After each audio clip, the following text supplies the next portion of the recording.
Salut à tous, mon nom est Steve du Temps de Meeple et en collaboration avec la boutique Imaginus, je vous présente encore une vidéo dans la suite des mécaniques de jeu pour vous apprendre un peu en quoi consiste une nouvelle mécanique. Aujourd'hui, on y va avec un classique, le placement d'ouvriers.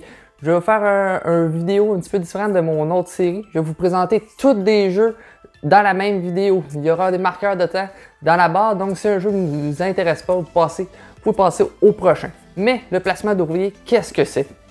Normalement, il va y avoir un plateau de jeu sur la table et vous allez tout simplement prendre un ouvrier qui va être représenté par une pièce du jeu et vous allez tout simplement choisir parmi les actions qui sont sur le plateau de jeu et vous réalisez l'action. C'est aussi simple que ça. Il y aura des petites variations d'un jeu à l'autre. Il peut avoir tout simplement, le plateau de jeu peut avoir des emplacements, mais certains emplacements ne sont pas disponibles en fonction de certaines restrictions. Il peut aussi avoir, souvent qu'est-ce qu'il y a comme interaction dans le placement d'ouvriers, c'est que vous prenez un emplacement et les autres personnes ne peuvent pas y aller tant et aussi longtemps que l'ouvrier n'est pas enlevé. Donc il y aura possibilité aussi d'avoir des ouvriers qui vont déplacer des ouvriers ou des fois il va falloir en mettre plus d'ouvriers à un certain emplacement, donc c'est une certaine restriction envers là. Il y a aussi à la fin d'une ronde, souvent on va récupérer tous nos ouvriers ou à un certain moment on prend la décision de ramener nos ouvriers avant même d'avoir tout placé. Donc des fois il y a une petite notion de timing quand reprendre nos ouvriers. Donc on peut décider de garder des ouvriers sur le plateau de jeu pour bloquer des actions aux autres un certain temps, mais il y a des fois qu'on va décider de les ramener pour avoir une opportunité, donc pour attendre que l'autre ramène ses ouvriers peut-être pour pouvoir avoir accès à des emplacements. Donc une petite mécanique intéressante à savoir quand le bon timing de ramener nos ouvriers dans certains jeux. Mais par contre, il y a aussi des petites variantes. Ça peut être pas des ouvriers, juste un morceau, ça peut être un dé. Tout simplement, en fonction du résultat du dé, on peut placer ce dé-là sur un emplacement et avoir une action en fonction du résultat. C'est une autre sorte de mécanique. Aujourd'hui, je vais vous présenter aussi 9 jeux que je vais vous faire des résumés. Je vais vous mettre des photos pour représenter un peu ce que je présente, mais aussi vous montrer physiquement de quoi a l'air les mécaniques. Mais je vais surtout centraliser qu'est-ce qu'il y a de spécial en fonction du placement d'ouvriers. Donc j'ai 9 jeux, je vais passer du jeu que je juge le plus simple au plus compliqué. Donc on va commencer avec le premier. Le premier titre, c'est le jeu Century, un nouveau monde. Un nouveau monde! Sachez qu'il y a une version Golem qui est tout simplement exactement le même jeu, mais un petit peu plus attrayant visuellement. Ici, on y va avec des magnifiques cubes de bois où est-ce qu'il vient justement avec le jeu. Directement des petits bols comme ça, donc des belles composantes de base dans le jeu. Qu'est-ce qu'il y a de particulier? C'est vraiment simple au niveau du gameplay. C'est justement comme je vous disais, lui, il y a des emplacements que vous n'aurez pas accès en début de partie, que vous allez débarrer dans le fond avec certaines actions pour explorer, je vous dirais, qui vont être tout simplement qui vont enlever ces petits symboles-là sur le plateau de jeu et vont vous donner accès à des nouveaux emplacements. Donc, il y a des emplacements comme ceci. Il y aura 4 petits plateaux ici. Il y a des emplacements barrés comme ça, mais lorsque vous allez pouvoir explorer, vous allez débarrer ces emplacements-là. Donc, à partir de maintenant, si vous mettez 3 ouvriers ici, puisque vous en avez dans une partie à 2 joueurs, c'est 9 ouvriers de départ, mais vous allez pouvoir en ajouter en plus au courant de la partie. Donc, si vous en mettez 3, vous pouvez récolter 2 cubes verts. Le jeu, c'est dans le fond, c'est tout simplement des échanges de cubes que vous allez faire des actions, passer des jaunes au rouge, des rouges au vert, des verts au brun et faire des achats de cartes qui vont vous donner des points de victoire. Dans le fond, il va falloir dépenser des ressources. Ça va vous donner des points de victoire. Mais il y a aussi un aspect de set collection. Qu'est-ce que le set collection? C'est tout simplement que vous allez récupérer des petits icônes en haut des cartes et également sur les petits jetons que je vous ai montrés ici. Et en fonction de ceux-ci, vous allez marquer des points de victoire plus que vous en avez. Donc ça, c'est le set collection. Il y a aussi des emplacements qui vont être bonifiés. Donc à partir de maintenant, à chaque fois que vous faites une action qui a cet emplacement-là, donc vous allez voir, il y a plusieurs petits symboles comme ça. Vous allez bonifier vos actions. Ça, c'est très le fun. On a un sentiment que plus la partie avance, plus nos actions sont payantes parce que là, on obtient plus de cubes. Donc, on va viser peut-être des emplacements plus intéressants. Lui, la mécanique du placement d'ouvriers, vous n'êtes jamais bloqué à 100%. Si vous mettez des ouvriers, il faut toujours en mettre tout simplement un de plus que votre adversaire pour faire l'action. Par contre, vous renvoyez ses ouvriers sur son plateau de joueur, donc il n'aura pas besoin de ramener les ouvriers sur son jeu à un certain moment donné. Donc, vous lui donnez une petite action gratuite. Donc, c'est fort intéressant à ce niveau-là. Qu'est-ce qui est le fun avec la série Century? C'est que vous pouvez tout simplement le jumeler aussi avec les autres. Moi, j'ai juste le premier de base. Il y a aussi le deuxième, celui que j'ai, c'est la roue des épices. Et le plateau va changer. Vous allez avoir des cartes en main en fonction d'où est-ce qu'ils sont placés. Vous allez pouvoir les activer et récolter des ressources. Donc, en fait, lorsque vous avez la série Century, vous n'achetez pas qu'un jeu. Donc, moi, présentement, avec 2 jeux, j'ai 3 jeux, en fait. Parce que je peux jouer Century, la route des épices au Nouveau Monde et un mix des deux. Donc, c'est un jeu fort intéressant d'introduction et assez simple pour les nouveaux gamers. Le deuxième jeu, mais en fait le troisième, parce que je vous ai parlé aussi de la route des épices, même qui n'était pas en fait un placement d'ouvrier, lui. Hey George, how's it feel to be a cheater? On parle de Architecte, le Royaume de l'Ouest, qui fait partie de la trilogie du Royaume de l'Ouest. Il y a les Paladins et les Vicomtes également, mais eux ne sont pas mixables. En fait, oui, ils sont mixables avec une certaine campagne avec une extension, mais on va passer les détails à ce niveau-là. Architecte, Royaume de l'Ouest, ça c'est simple. À votre tour, vous placez un ouvrier, vous faites son action tout simplement. Comme il y a des emplacements qui vont vous récolter des ressources, vous allez à la mine, vous récoltez une roche tout simplement. Mais lorsque vous faites une deuxième action, vous avez vraiment beaucoup d'ouvriers, je crois que vous en avez une vingtaine environ. Vous mettez un autre ouvrier à la mine, vous avez 2 ouvriers, vous faites 2 roches. Vous en mettez un troisième à l'autre tour, vous faites 3 roches. Donc, il y a un effet d'escalade qui est fort intéressant. Par contre, la grosse interaction au niveau du jeu, parce que les placements d'ouvriers ont peu d'interaction majoritairement, Architecte fait une chose très bien. Vous pouvez aller, dans le fond, à l'hôtel de ville et avertir les policiers, dans le fond, et vous allez capturer des ouvriers d'une personne sur un emplacement. Donc, vous allez enlever tous ces ouvriers. Donc, si il y avait 4 ouvriers à la mine, si en mettant un 5e, il allait avoir 5 roches, mais si vous avez pris tous ces ouvriers, là, il veut retourner à la mine, hein, il va juste pouvoir faire une roche. Ensuite, en plus, c'est pas vraiment un petit take that qu'on dit, c'est pas confrontant pour l'adversaire, parce que vous allez prendre ces ouvriers-là et aller les porter en prison et il va pouvoir aller les récupérer. Aller à la prison, ça va vous donner de l'argent. Donc, vous pouvez dire, je prends tes ouvriers, mais c'est vraiment pas parce que j'en ai contre toi, c'est juste que j'ai vraiment besoin d'argent. Aussi, l'aspect très le fun dans les architectes, c'est que vous pouvez être loyal. Le but du jeu, en fait, est de construire surtout la cathédrale de la ville pour être l'architecte le plus prestigieux. Mais comme on sait dans la construction, il y a toujours le malice dans la construction. Donc, il y a une piste de vertu qui va être associée aussi à votre virtuosité. Il y a un marché noir qui va vous être un moyen beaucoup plus simple à faire des ressources, mais où est-ce que votre virtuosité va descendre et moins vous êtes vertueux, moins on va vouloir vous engager pour la cathédrale. Donc, si vous êtes un certain nombre, vous ne pouvez pas fournir pour la cathédrale qui est vraiment coûteuse, mais qui vous donne des beaux bonus. Vous allez pouvoir aussi engager des aides architectes pour vous aider, qui vont être tout simplement, lorsque vous allez faire une action, comme tu as dans le Century, vous allez avoir des bonus. Vous allez pouvoir aussi faire des plus petits bâtiments qui vont vous donner des points et aussi d'autres bonus. Donc, c'est un jeu qui est relativement simple dans sa mécanique parce que c'est tout simplement place un ouvrier, fait son action.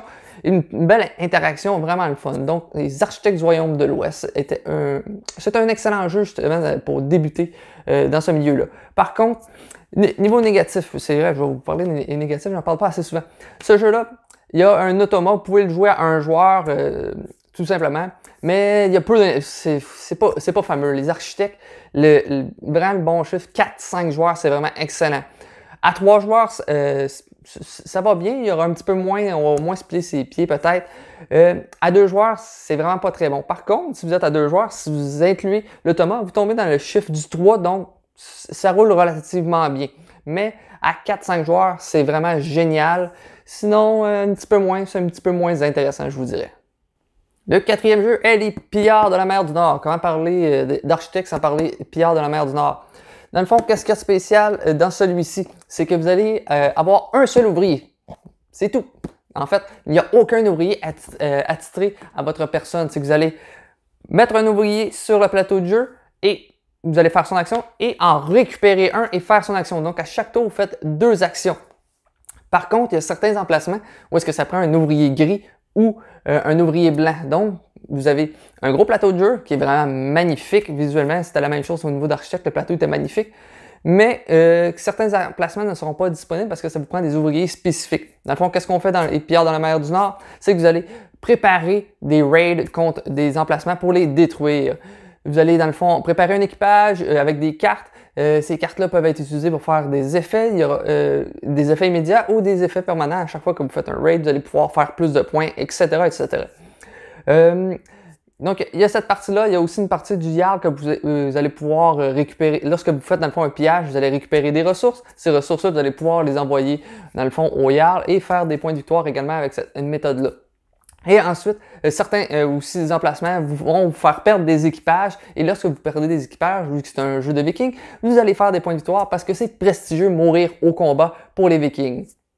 Plus les combats vont avancer aussi, plus ça va être difficile. Dans le fond, c'est certains emplacements, plus votre niveau de combat, qui est en fait des chiffres qu'il y a sur les cartes de votre équipage, plus qu'il est élevé, vous allez pouvoir piller certains villages. Mais par contre, à un certain niveau, si vous voulez faire plus de points, il faut atteindre un certain niveau. Il y a aussi un lancer de dés, mais il y a juste un dé. Le hasard est très léger. Donc, il faut bien se préparer pour faire le plus de points de victoire. C'est un jeu fort simple. Il y a 2 extensions également que je n'ai pas essayé, mais qui me paraît qu'il rehausse le jeu. Parce que je vous dirais que le jeu de base est le fun, 1, 2, 3 parties. Mais on a vite fait le tour, je crois, parce que c'est ce que je peux appeler le rinse and repeat. C'est vous vous préparez, vous faites un raid, on revient au village, on prépare notre stock, on refait la même chose, mais un petit peu plus difficile. Donc, il y a une petite...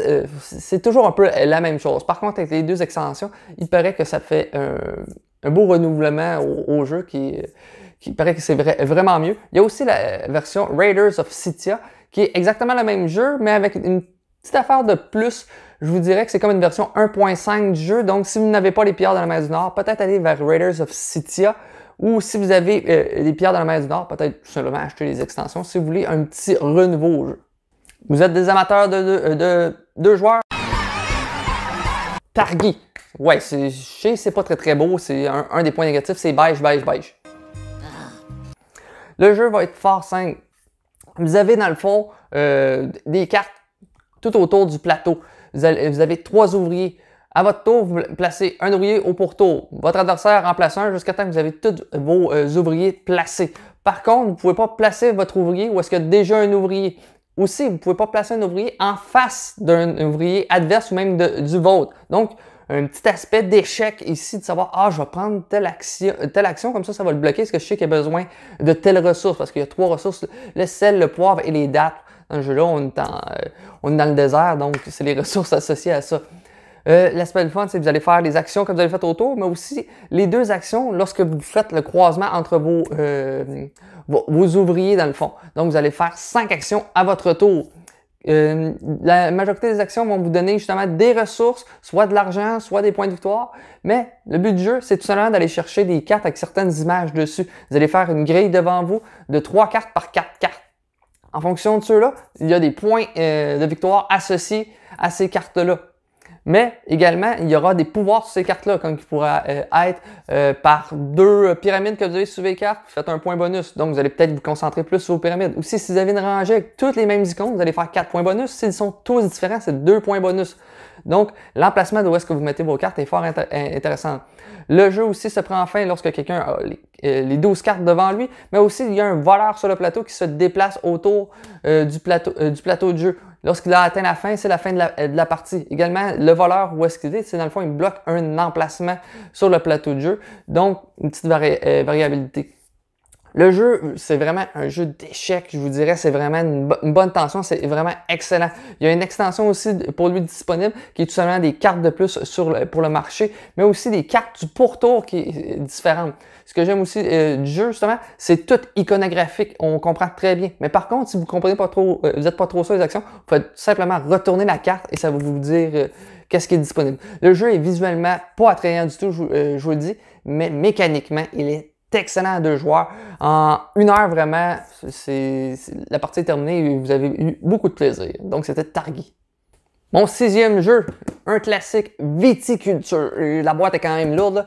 Viticulture, première question qu'on se fait toujours poser, l'extension Toscanie est vraiment nécessaire? Si vous avez l'intention de jouer plus que 2 parties, oui, c'est nécessaire. Je vous le dis, il y en a plein qui n'osent pas le dire, mais Viticulture a besoin de son extension. Qu'est-ce qu'elle apporte, cette fameuse extension-là? Pourquoi on en avait besoin?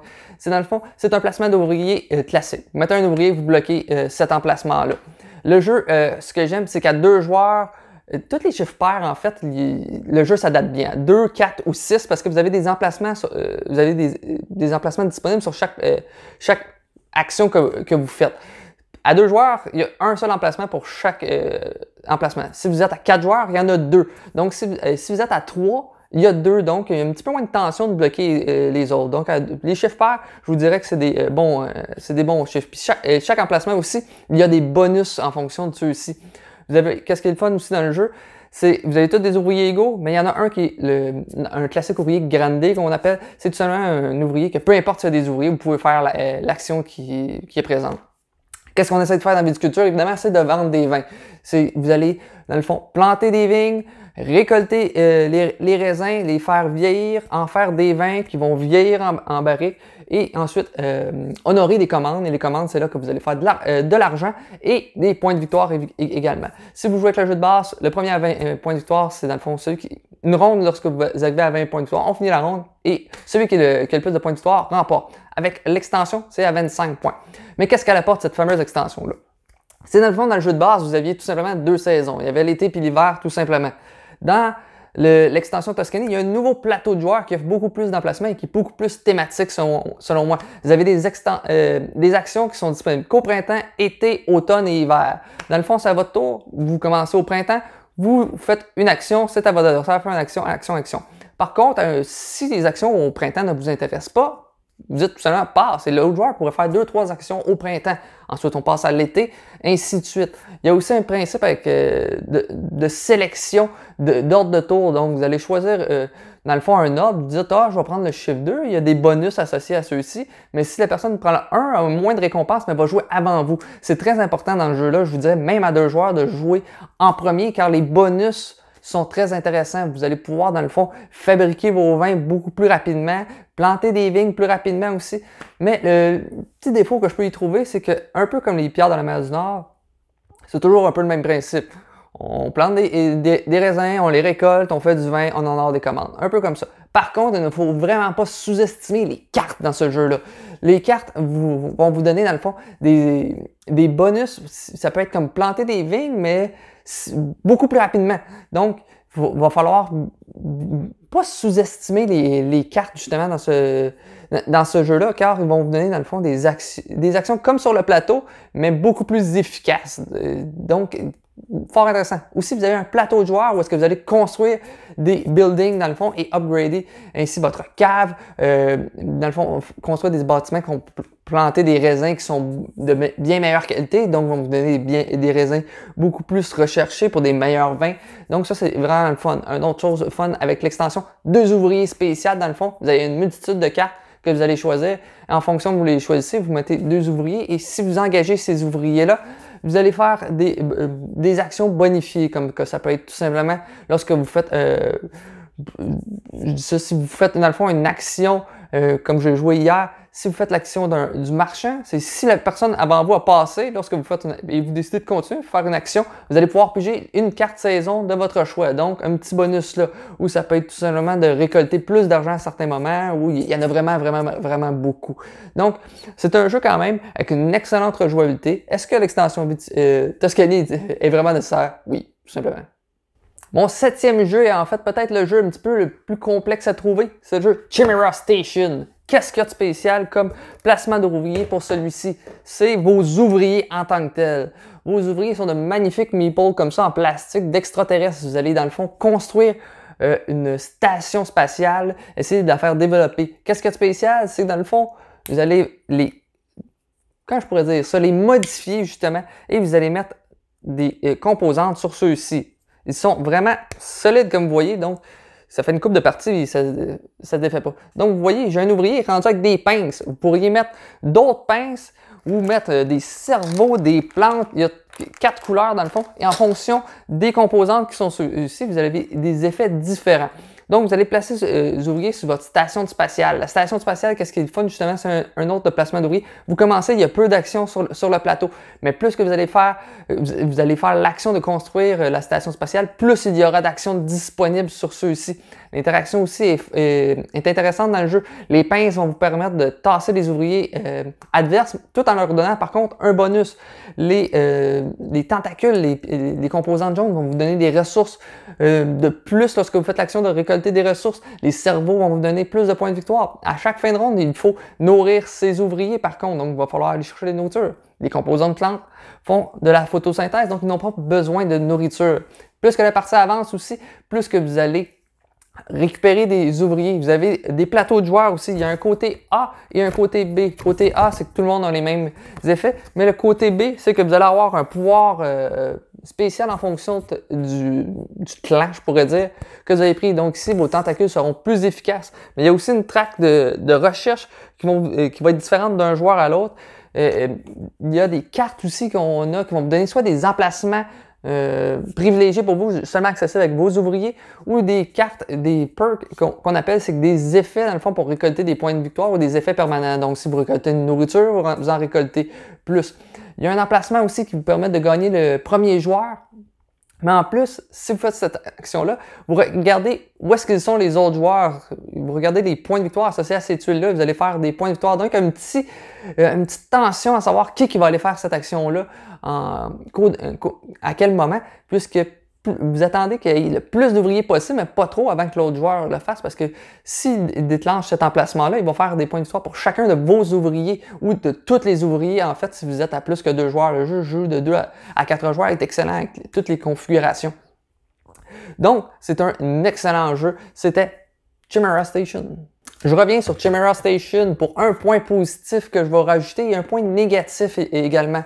Point positif, à la 3e et 5e ronde, il y aura des bonus de construction. Normalement, lorsque vous construisez votre station spatiale, dans le fond, vous récoltez les points associés sur la tuile. Mais là, à partir de la 3e ronde, c'est le double des points et à partir de la 5e ronde, c'est le triple des points. Et en plus, plus vous mettez de tuiles et que vous vous éloignez sur le plateau, plus qu'il y aura des bonus intéressants, comme qui peut être tout simplement de rappeler un ouvrier, donc avoir une action de plus durant le tour. Point négatif.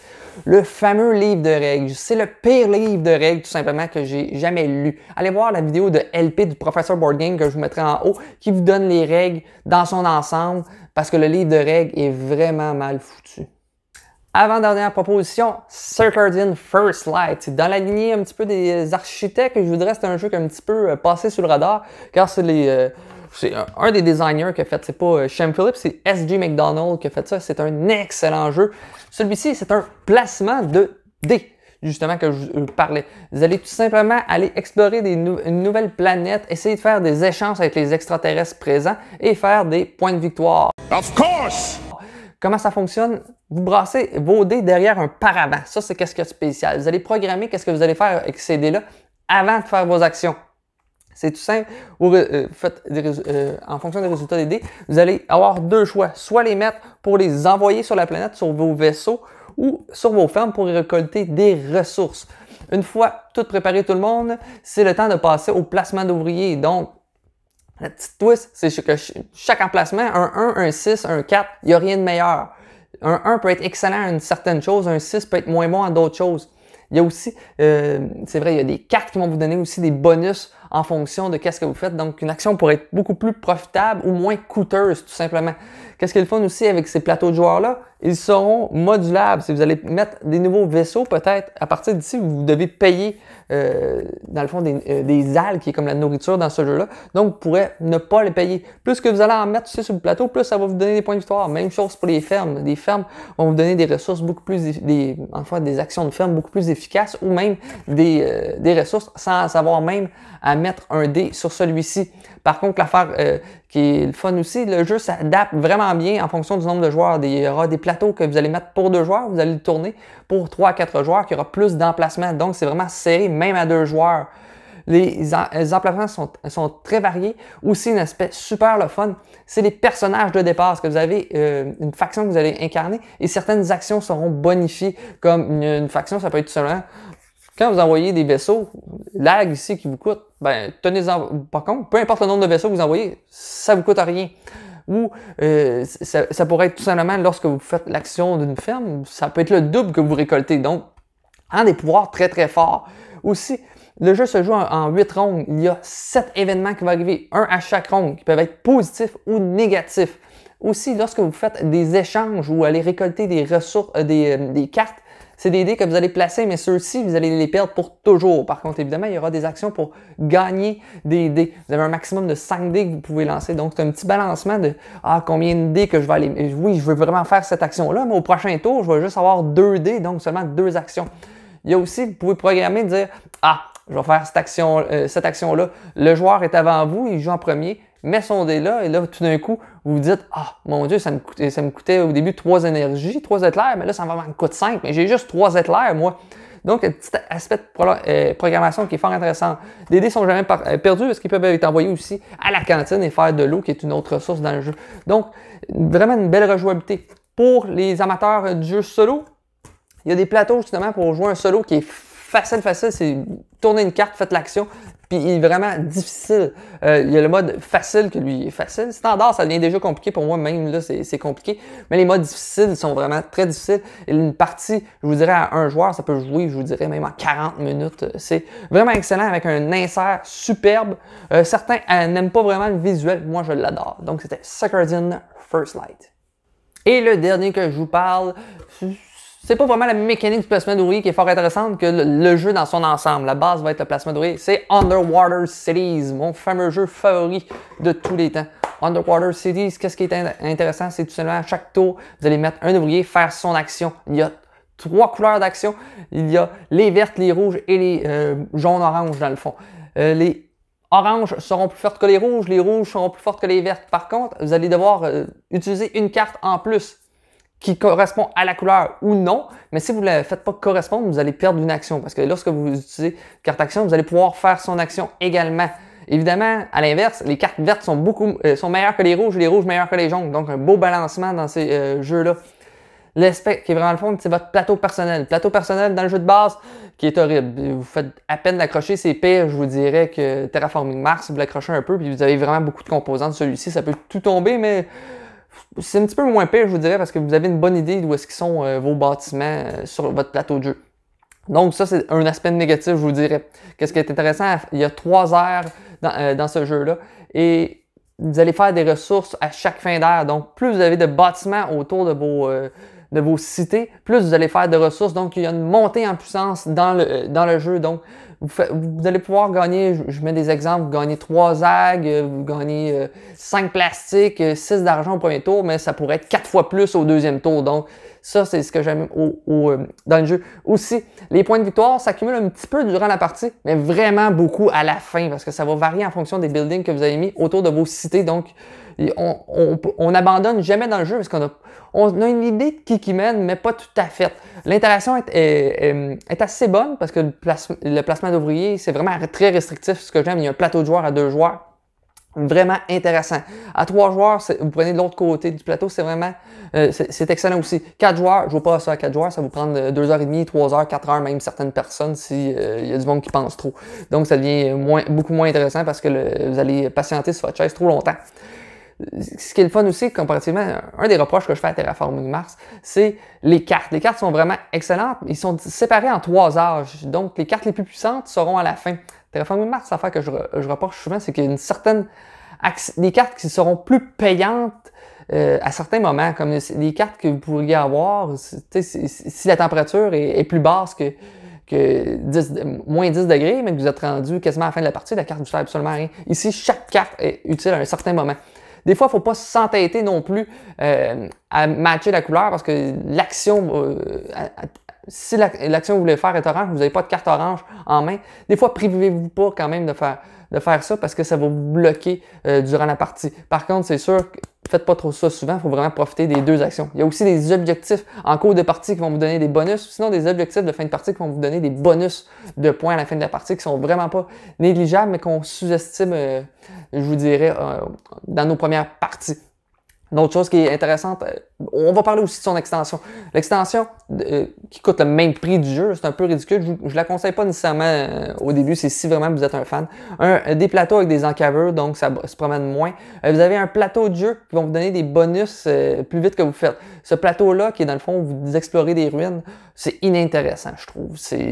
ça donne des petits bonus, ça rajoute du placement sur la table, c'est plus long, ça sert, je trouve, absolument à rien. Il y a aussi un mode aussi pour sauter le premier tour, aucunement intéressant selon moi, mais au moins quelque chose qui est intéressant aussi, autre que les plateaux de joueurs, si vous avez un pouvoir de départ, dans le fond, qui est tout simplement une carte au début, on a tous la même carte dans le jeu de base, mais là on a des cartes avec des pouvoirs, donc ça peut être lorsque vous faites un tunnel, accumuler un argent de plus, ou ça vous coûte un argent de moins, ou une action de plus, donc une petite asymétrie qui est vraiment intéressante et que les pouvoirs sont intéressants. Peut-être votre action de carte va être vraiment plus forte que les autres, mais votre action passive sera moins efficace. Donc, Underwater Cities, un excellent jeu, je vous dirais expert.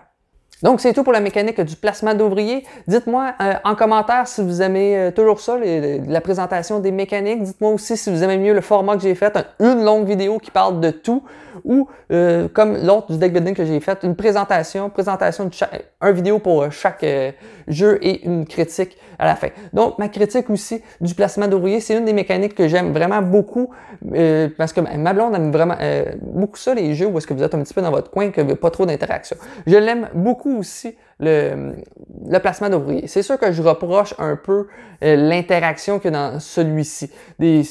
Des fois, bloquer un emplacement n'est pas trop grave. Par contre, comme dans Underwater City, c'est vraiment très important. Ou même dans Guardian First Light, si on se fait couper l'herbe sous le pied, c'est intéressant. J'aime les petites twists qu'on ajoute justement à ces jeux-là. Surtout, je vous dirais, les placements d'ouvriers où est-ce que vous allez avoir un plateau de jeu adapté à 2 joueurs. C'est fort intéressant. Comme dans Rajas of the Ganges aussi, il y a ça. Dans Guardian First Light, il y a ça. Dans Underwater Cities, aussi, Chimera Station, des fois, les plateaux qui vont s'agrandir au cours de la partie, c'est intéressant parce que c'est nous qui vont agrandir le plateau, donc ça va s'adapter à notre rythme. Donc, c'était une mécanique fort intéressante qui existe depuis très longtemps. Je vous dirais que celui qui l'a popularisé, c'est Agricola qui l'avait lancé, sinon Kaelus aussi qui l'avait fait, je pense, un petit peu avant, ou Boss même, encore plutôt en 99, un jeu un petit peu moins connu que je sais que Vincent de l'école du jeu a vraiment beaucoup aimé, avec une interaction fort intéressante que j'ai hâte d'essayer. Donc, dites-moi en commentaire si vous avez aimé ça, comme je vous ai dit. Sinon, on se revoit pour une prochaine vidéo. Ciao!